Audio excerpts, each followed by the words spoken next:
Welcome to Melodies TV, Ghana's #1 social platform.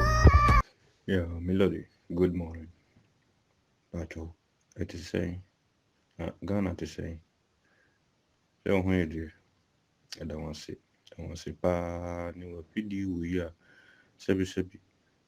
would you to her, you to me, Kasa, a fashion, I don't want to say, Yamin Shiro, what, Yamin Tum Konum.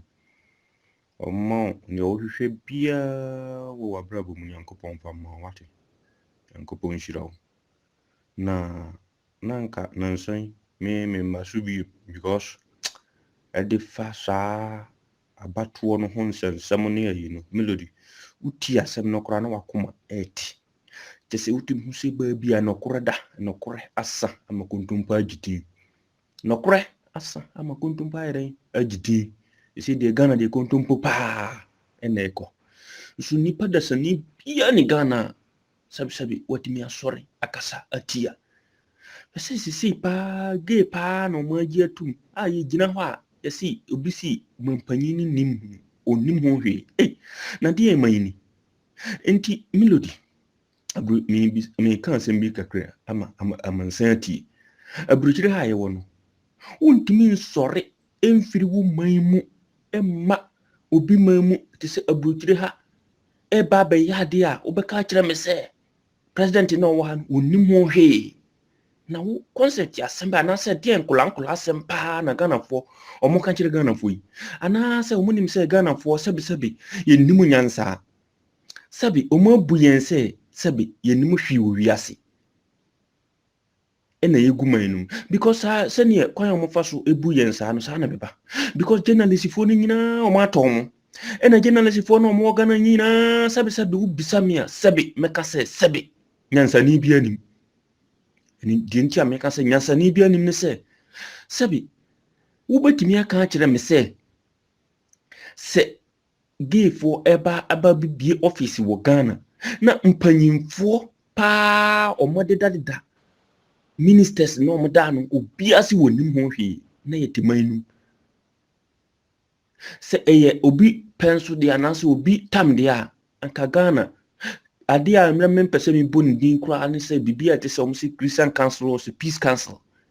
enka se omo nyina ba aboso ma ba aboso me ma abo ahyeke asi abonten so omo nti bi ta kyese obi te se Mahama ko fa musuo kase de aba manu oboman no ende enka manfo beka pa nanso de Akufo Addo tam de no obi ani ho beka kyese nana de oya eye good Akufo Addo de ene de eye mudi se ya we na mosore amose Ghana eye Christian country no amanfo mo hwe bibi yo na ba bia man no kono mana chia mana bose to sage se nwo ya omo kan wa ho Europeans na omo se omo agiatum ni welde omo se omo agiatum omo ya yi no ubi se omo na omo kire omo a bra omo bre no me ka kiro se sa tam no abutire ha me mo ba wi a me wo ananse wi mo mo gitum no wa ye ka se bre no masa na crisis no start ye bra ye bre wa burutire omo bre ma bi kan ye na se nipa no man no ono bra wo ahoho wo ye den omo bre ma bi kan ye ofa omo hwe asem bi yo so ade we omo gigi so wo Ghana ho a ensu a nipa benom kura Ghana ebe kakra obi anya binnum ade we emrofo no omo so omo agiatum kura no emrofo no kura hu sa nkrofo no bi kura na omo first omo tumi hwe omo bitum hwe omo na up to now kura obi twam kura sa nkrofo no omo ye transheshwa ne yi na omo pom no fo atesa omo be ma adane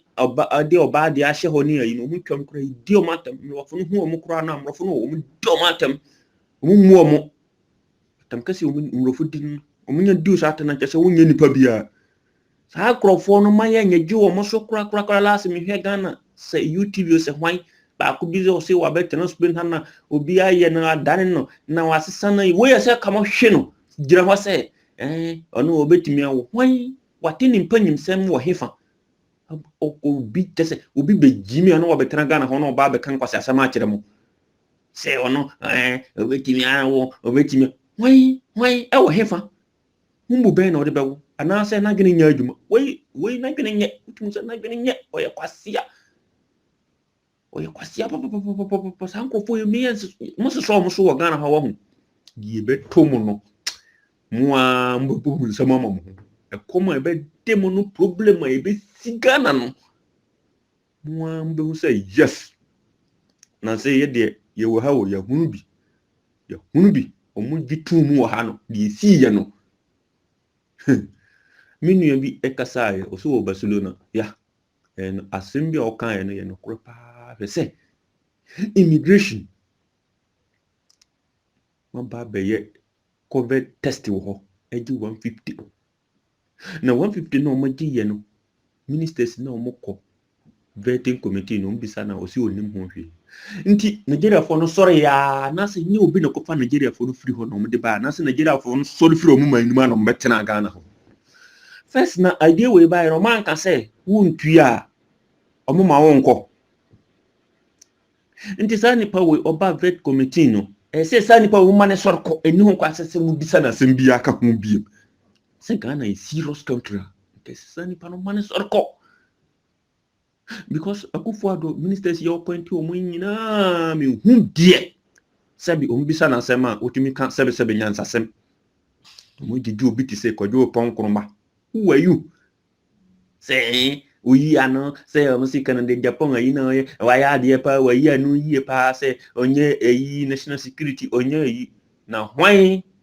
ene ye eyi the head of communicator yi hwan na ye head oboa woda vetina no sa nipa we no omo nyina mesin san krofo we tese ye sika na Akufo-Addo se sama omo tese omo de omo baaye no sika no mbekedi yo omo amem hwe Ghana fo ya sitinam anase ye bibiam omo ate sika no bi e de bia mama media house so ni nyina ko akuba kon no mo sori a okuta file so ko fa sa file yi firi hifo sa papa yi wonum nyina ye mambofo tese party bi badia omo wa no omo kasa etia by party bi by there ene heaven papa bonio yetim e man ben pa na mutumu no man ben ena Ghana sisi ekoi ni ekoi mu mi hwe ni yo ni ediwe ene ye se easy di omo say no omo man ntram adentina obi di charge atoso se court wo so obi di charge atoso nti se court so omo di charge atu obi so se nipa no akwa bokoro no na omo de na aba se wo wakwa bokoro no omo se wakwa bokoro no wo ha no kure o si minim ho he me mokoro no bia minim ho he anase majiatum di asa no meka mini asem bia ka di asa no meka na che se waya ade no se wunyintu se wuntimi yi ano de a ene no kure se kwanya de wo faso se de wo faso nso no se ba bia edru no na me de me ka me si isi no me hunu a na che se me hunu e me ye me ho che se abufo timi hama koma ma kra me ntimi hunu e me ye me ho nso ye di we ko ya ni ma me de me nkan hwe o 2-4 no ebe hunu e bia ebe si Ghana na mum Ghana si ya domain Ghana na ania mumma monsori na monkasa na ne ekono ede se obi timi gina ho pa se minister ya pointo ebisa wasema o si minim ho ene na ministry no ukodi ni sai anasi kana o mde ma on kese ene ma bopo na mo ba be wia Ghana abubu Ghana na ya jamo se mo de mo be ye no by fine se bogus no o mo de yen aye form of na good nti e so mo de yen biti ho hu obi ti se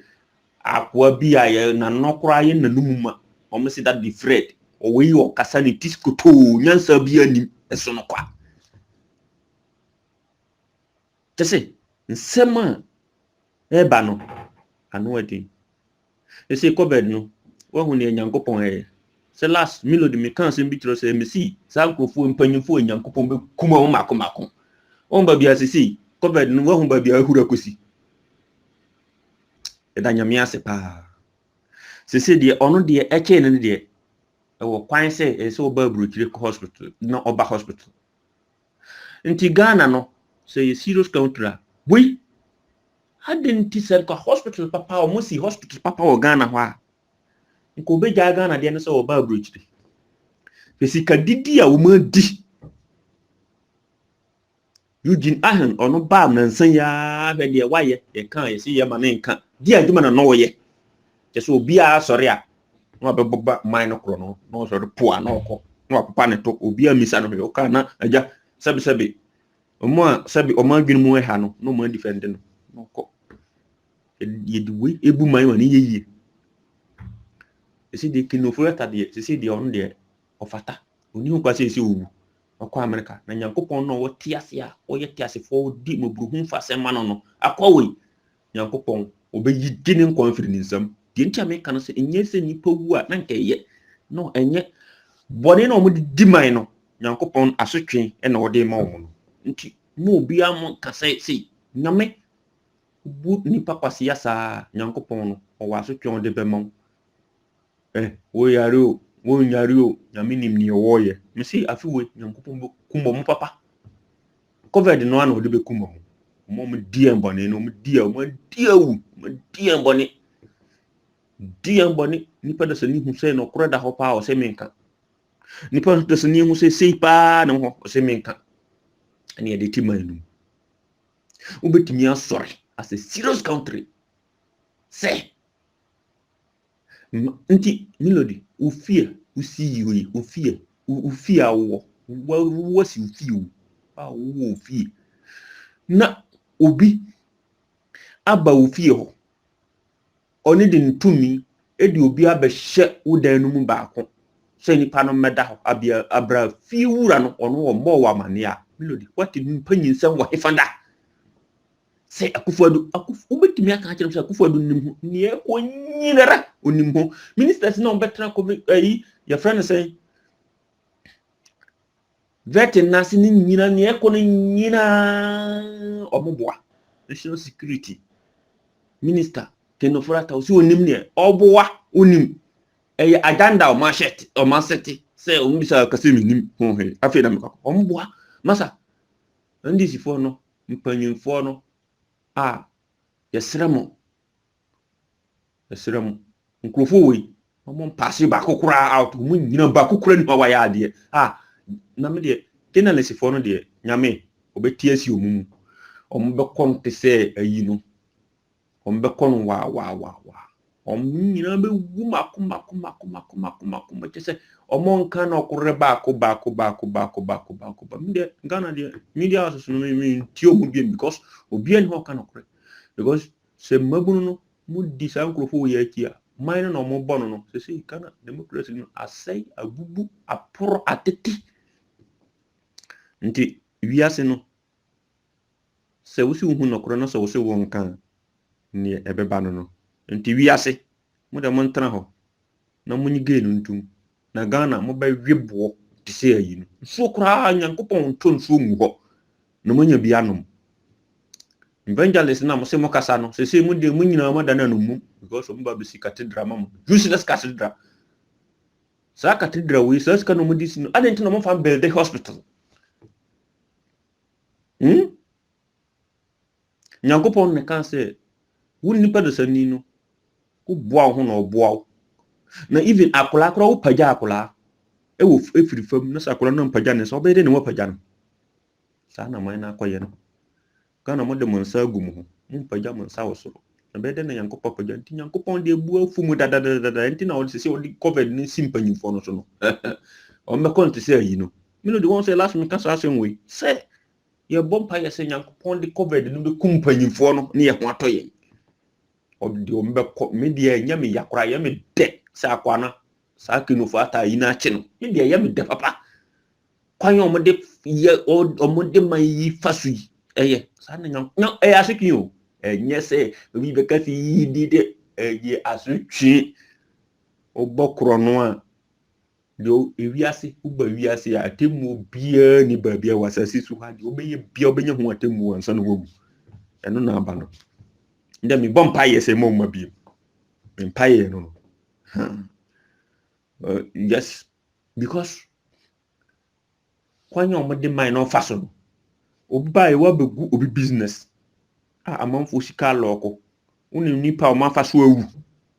enti saa nipa no mafa so awu no afi na won so watemu no tam na yeden aso nyankopon de o reply be ma so anete enti wiase de obeye bia de wani mu twen unu ya body nkotwokoduda nti melody akra nso metimi aka no na gain de aburokide ha kura no omo ya transsexual no kura no omo si omo mima na omo manya no fo adane omo be ma ye adi oba de ahye ho no nyina kura no ye di omo atem papa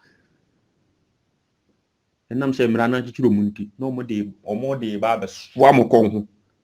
mo be gidi mu bedi mbeki omo wo aburokire kura wo mfidie ye niema no kura aho kira na e ba ye no ansa na kakra omo firi ma covid nso dan sande ne ho begi mu no na mo ntimi nya hwe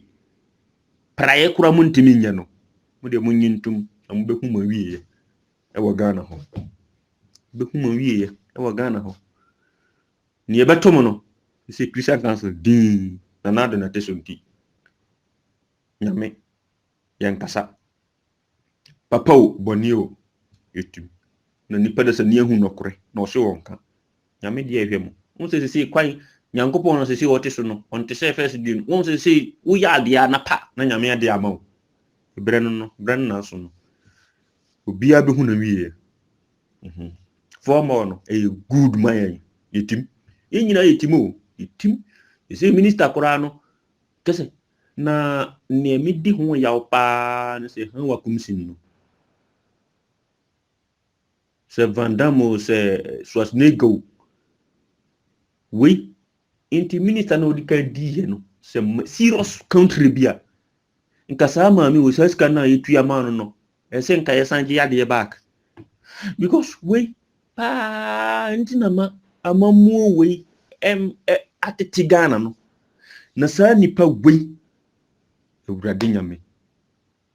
na wo hu obi te se Paul Adomo kiri bi tebo de joy ayi journalist bi we num nyina banki journalist e wo Ghana we defendi maami we kese de wo ye no we maami we so o san ko school mo hwe ni ye ni set na ekita no kura no amanfo tototo amanfo set e de ye yi because say ofie e wo sika e na otimi ko wani obi a woni ma de pa no me de na ko hye baabi onu ne onim hwe na o makoto obi set no me da ma e say mo check sa ankrofo yie pa na mo hwe ni yie baabi obi school ni set obi a okai obi set na ekita no a oye obi a obi SS min de ma me no kura no otimu se wa bon ankasa nkasa na menti ase munnim ne enti Akufo-Addo e pointi maami we atitrasem na oyeye tweetu no ntina Akufo-Addo se papa we no wa obi o yatitrasem na openasem ai na munnim nya se brofu no atitrasem nti e na wo fa o pointi no mu de munnim a mo hwe sa papa we ba akonwa so problems ya si Ghana no se si Ghana butu Ghana dane na munnim Ghana butu Ghana sinki Ghana ni be si Ghana no wa ho na meneni be wuti sen kokko no nkoko be kumuti sen kokko ntino melody me da ase na me nshiro ya share mi voice na say share mi idea kakra na me so me futo kakra me so me woka na say madwen tire kakra me de buy no share na man fontie melody da ase me nshiro be si gay yo ene enda wasipa nya me nshiro wate bye ese ahuma kisi tanti ni sorry yekwa adwuma no te ho wa wote Ghana ho se fo mo fo na wo sorry aduane kura wunya binni no ene nne abawo omo kan se ge omo si omo nye ena aba no obi ba be bi office wo mu na nye nipa na omo to plot no free no ho nye obi ne di animu nifa no mko sensan krata o mde ya yi no e mo kan say Ghana nipa ye nkola wa hu mo ne mo be bia ye te ha no ye hunu ne da was melody da was share bye minta obia se me da mansan nyina mo tie nyina se ne wa video a dia dom ye yetimi kasa faso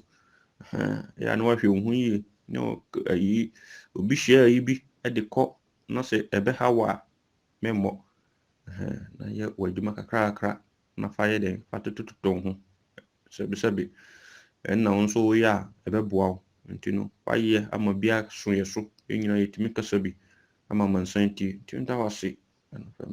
bye.